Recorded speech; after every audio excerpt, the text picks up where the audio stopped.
அனைவருக்கும் வணக்கம். காலமாக நம்ம நாட்டில் குறிப்பிட்ட பிரச்சனைகளை பற்றின செய்தி வரும்போது மட்டும் மனசு ரொம்ப கஷ்டமாக இருக்கும். அப்படிப்பட்ட சில பிரச்சனைகளில் முக்கியமான பிரச்சனை பெண்களுக்கும் குழந்தைகளுக்கும் எதிரான பாலியல் வன்கொடுமைகளும் அதை சார்ந்த கொலைகளும். இதுக்கெல்லாம் யார் காரணம்?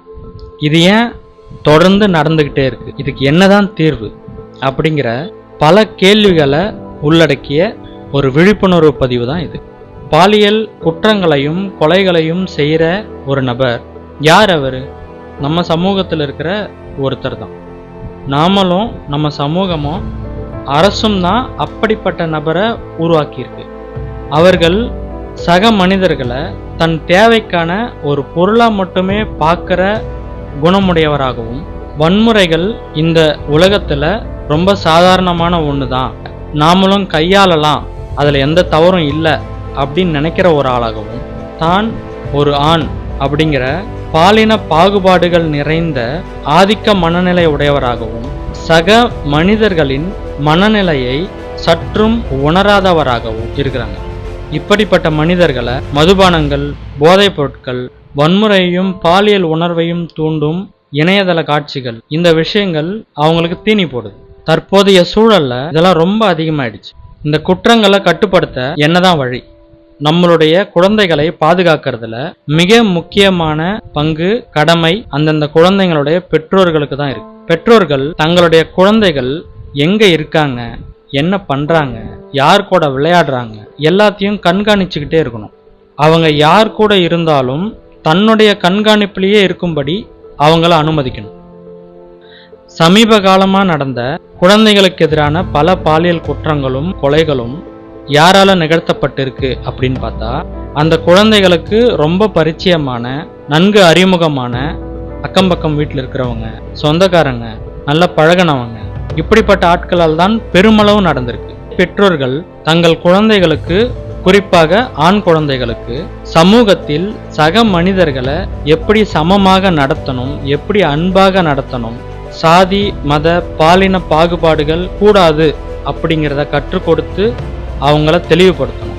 இப்படிப்பட்ட குற்ற சம்பவங்கள் நிகழும் போதெல்லாம் தங்கள் குழந்தைகளுக்கு இது எந்தளவு சமூகத்துக்கு கேடு விளைவிக்கக்கூடிய செயல் அப்படிங்கிறத அந்த குழந்தைகளுக்கு மட்டும் இல்லாமல் தங்கள் குடும்பத்தினரிடமும் இதை பற்றி விவாதிக்கணும். இப்படிப்பட்ட பாலியல் குற்றங்கள் மற்றும் கொலைகள் நடக்காம பார்த்துக்கிற கடமை நம்ம எல்லாருக்கும் இருக்குன்றத உணரணும். இதில் சமூகத்தோட பங்கா நான் என்ன பார்க்குறேன்னா, ஒரு குழந்தை, அது நம்ம குழந்தையா இருக்கணும்னு அவசியம் இல்லை, எந்த குழந்தையா இருந்தாலும் ஒருத்தர் அந்த குழந்தைய எங்கேயோ அழைச்சிட்டு போறாரு அப்படிங்கிற போது சமூகத்துடைய கண்கள் அவங்க மேலே இருக்கணும். அவங்க நெருங்கிய உறவினராக இருக்கலாம், பழகிய நபர்களாக இருக்கலாம். கண்டிப்பாக அந்த இருவரில் யாரோ ஒருத்தர் சமூகத்துக்கு ரொம்ப பரிச்சயமான நபர்களாகவோ அறிமுகமான நபர்களாகவோ தான் இருப்பாங்க. ஒன்று அந்த குழந்தையா இருக்கலாம், இல்லை அந்த அழைத்து செல்லக்கூடிய நபராக இருக்கலாம். மக்கள் நடமாட்டம் குறைவான பகுதிகளில் அந்த நபர் ஒரு குழந்தையை அழைத்து செல்கிறார் என்றாலே நம்ம கண்டிப்பாக அந்த விஷயத்தை சாதாரணமாக எடுத்துக்கூடாது. அவங்க கேஷுவலாகவே போனாலும் நீங்கள் ஒரு முறை அவங்க கூட பேச்சு கொடுக்கணும். பேச்சு கொடுக்கும்போது ஒருவேளை தவறு செய்கின்ற எண்ணத்தில் அந்த நபர் இருந்தால் அவருக்கு அதை பற்றிய பயம் வரும். உங்களால் அவங்களோட பேச முடியாத சூழல் இருந்தது அப்படின்னா அந்த விஷயத்தை மற்றவங்க கிட்ட சொல்லலாம். இது சம்பந்தப்பட்ட குழந்தையோடைய குடும்பத்தினருக்கு தெரிவிக்கும் போது அந்த தவறை நடக்காம தடுக்க முடியும். சமூகத்தில் இருப்பவர்களின் இப்படிப்பட்ட செயல்பாடுகள் இப்படிப்பட்ட குற்றங்களை தடுக்க வழிவகுக்கும். அடுத்ததாக அரசாங்கம். காலங்காலமாக எந்த அரசு ஆட்சிக்கு வந்தாலும் இந்த பிரச்சனை தீர்ந்ததே இல்லை. எல்லா அரசாங்கங்களும் இந்த பிரச்சனைகளை கையாளுறதுக்கும் கட்டுப்படுத்துறதுக்கும் திணறாங்க. ஒவ்வொரு ஆண்டும் பாலியல் வன்கொடுமைகள் மற்றும் கொலைகளுக்கு எதிரான வழக்குகள் அதிகரிச்சுட்டே இருக்கு. டேட்டா என்ன சொல்லுது அப்படின்னா, கடந்த ஆண்டுகளில் போக்சோ வழக்குகள் ஒரு நாளைக்கு 15லிருந்து 19 வழக்குகள் பதியப்பட்டிருக்கு. இது கடந்த 3-4 ஆண்டுகளில் இருக்கிற ஒரு டேட்டா. கடந்த கால எல்லா அரசுமே இந்த பிரச்சனைகளை எப்படி கையாண்டிருக்காங்க அப்படின்னு பார்த்தா, சம்பந்தப்பட்டவர்களை கைது செய்வாங்க, பாதிக்கப்பட்டவர்களுக்கு நஷ்டஈடு கொடுப்பாங்க, அவ்வளோதான். அதுக்கு மேலே என்ன பண்ணாங்க அப்படின்னா எந்த முன்னெடுப்பும் இருக்காது. இந்த குற்றங்கள் குறையிறதுக்கான வழிவகைகள் என்ன செஞ்சிருக்காங்க, இந்த குற்றங்களை தடுக்க என்ன செஞ்சிருக்காங்க, இப்படி அரசு தரப்புல இருந்து பெரிய அளவில் முக்கியத்துவம் கொடுக்கப்பட்டிருக்கா அப்படின்னு பார்த்தா அப்படி எதுவும் இருக்கிறதா தெரியல. ஒரு சக மனிதனா இப்ப உங்ககிட்ட இதை தடுக்க ஒரு அதிகாரம் கிடைச்சா நம்ம மைண்ட்ல வர முதல் விஷயம் காவல்துறை. காவல்துறையினருடைய மிக முக்கிய பங்கு குற்றங்களையும் கொலைகளையும் தடுக்கிறதுல. காவலர்கள் இந்த குற்ற சம்பவங்களை தடுக்கணும்னா அனைத்து பொது இடங்களிலும் அவங்க கண்காணிச்சுட்டே இருக்கணும். அப்படின்னா காவலர்கள் அதிக அளவு இருக்கணும். இப்படிப்பட்ட குற்றங்கள் சமூகத்துல எங்க எப்போ எப்படி நடக்கும்ன்றது யாராலையுமே சொல்ல முடியாது. யாரால வேணாலும் நடக்கலாம், எங்க வேணாலும் நடக்கலாம். நம்ம காவலர்கள் எல்லா இடங்கள்லயுமே எப்பவுமே இருக்கும்படியான வழிவகை செஞ்சா மட்டும்தான் இதை ஓரளவுக்கு தடுக்க முடியும். பொதுவா நீங்க நகர்ப்புறங்கள்ல காவலர்களை அடிக்கடி பாத்திர முடியும். ஆனா கிராமப்புறங்கள்ல நீங்க காவலர்களை பாக்குறது ரொம்ப அபூர்வமா இருக்கும். அவங்க ஏதாவது ஒரு பிரச்சனை நடந்து முடிஞ்சதுக்கு அப்புறம் தான் அவங்கள பார்க்க முடியும். அது வரைக்கும் அவங்கள பார்க்கவே முடியாது. இந்த பிரச்சனையை நாம முன்னாடியே தடுக்கணும்னா அந்த காவலர்கள் அதிகமாக இருந்து அவங்க அடிக்கடி கண்காணிச்சா மட்டும்தான் முடியும். எவ்வளவு பேர் இருக்கணும்? ஒரு 200 பேருக்கு ஒரு காவலர் அப்படிங்கிற விகிதத்துல நம்ம கணக்கு எடுத்தோம்னாக்க நம்ம தமிழ்நாட்டுடைய மக்கள் தொகை 8 கோடி பேருக்கு ஷிஃப்ட் பேஸ்ல அவங்கள மாத்தி விடுறதுக்கான காவலர்கள் இப்படி கணக்கு எடுத்து 200 பேருக்கு ஒருத்தர்ன்ற விகிதத்துல நம்ம கணக்கு போட்டு பார்த்தோம்னா குறைந்தது 5-6 லட்சம் காவலர்கள் தேவைப்படுறாங்க. ஒரு தொகுதிக்கு ஒரு 6-8 காவல் நிலையங்கள் தேவைப்படுது. ஆனா நம்ம தமிழ்நாட்டுடைய மொத்த காவலர்களுடைய எண்ணிக்கையே வெறும் 1,33,000 சொச்சம் அந்த அளவுல தான் இருக்கிறாங்க. அதுலயும் ஆன் டியூட்டியில இருக்கிற காவலர்கள் 1,18,000 காவலர்கள் தான் இருக்காங்க. காவலர்கள் அரசியல்வாதிகளுக்கு எந்த அளவுக்கு முக்கியத்துவம் கொடுத்து பாதுகாப்பு கொடுக்கறாங்களோ அதே அளவுக்கு மக்களுக்கும் பாதுகாப்பு கொடுத்தா மட்டும்தான் இதை செய்ய முடியும்.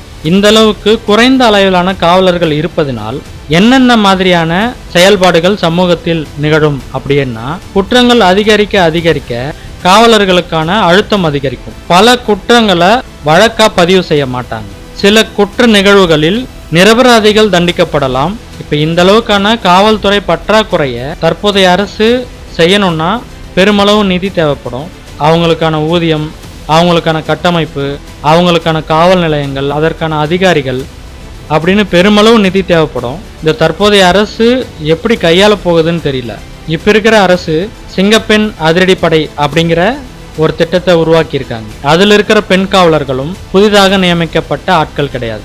ஏற்கனவே இருந்த காவல்துறை படையிலிருந்து சிங்கப்பெண் அதிரடி படைக்கு அவங்கள மாற்றம் செஞ்சு அதற்கான செயல்பாடுகளை முன்னெடுக்கிறாங்க. இது பெருமளவு மாற்றத்தை கொடுக்குமா அப்படின்னா கேள்விக்குறிதான். ஏன்னா காவல்துறையினருக்கும் சிங்கப்பெண் காவல் படைக்கும் இன்னும் நிறைய காவலர்கள் தேவை. இந்த பற்றாக்குறையெல்லாம் சரி செஞ்சாதான் இதுல முன்னேற்றத்தை நம்ம கவனிக்க முடியும். தற்போதைய அரசால எந்த அளவுக்கு அதுக்கான நிதியை ஒதுக்க முடியுமோ அதை ஒதுக்கி காவல்துறையை இன்னும் கொஞ்சம் மேம்படுத்த முடியுமோ அதை செஞ்சா மட்டும்தான் இந்த குற்றங்களை குறைக்க முடியும். ரெண்டாவதா, தற்போதைய நிதி சுமைக்கேற்ப அதுக்கு அடுத்த கட்ட நடவடிக்கைகளையும் அவங்க கவனம் செலுத்தணும். காவல்துறையினரால் கண்காணிக்க முடியாத இடங்களில் சிசிடிவி கேமரா பொருத்தி அதை 24 மணி நேரம் கண்காணிக்கும்படியான திட்டத்தை செயல்முறைப்படுத்தணும். அது மட்டும் இல்லாம இந்த மாதிரியான குற்றங்கள் பெருமளவு நடக்கிற இடங்கள் பார்த்தீங்கன்னா சரியா பராமரிக்கப்படாத பகுதிகள், வெளிச்சம் இல்லாத இருட்டான பகுதிகள், மக்கள் நடமாட்டம் குறைந்த பகுதிகள், அப்படிப்பட்ட பராமரிக்கப்படாத பகுதிகளை பராமரிக்கிறதன் மூலமாகவும் இருட்டான புதர் பகுதிகள் வெளிச்சமாக்கப்படுவதன் மூலமாகவும் இந்த குற்றங்களை பெருமளவு கட்டுப்படுத்தலாம். குறைந்தது காவல்துறையினர் இரவு நேரங்களில் அதிகமான ரோந்து பணிகளில் ஈடுபடும்படி செய்ய வேண்டும்.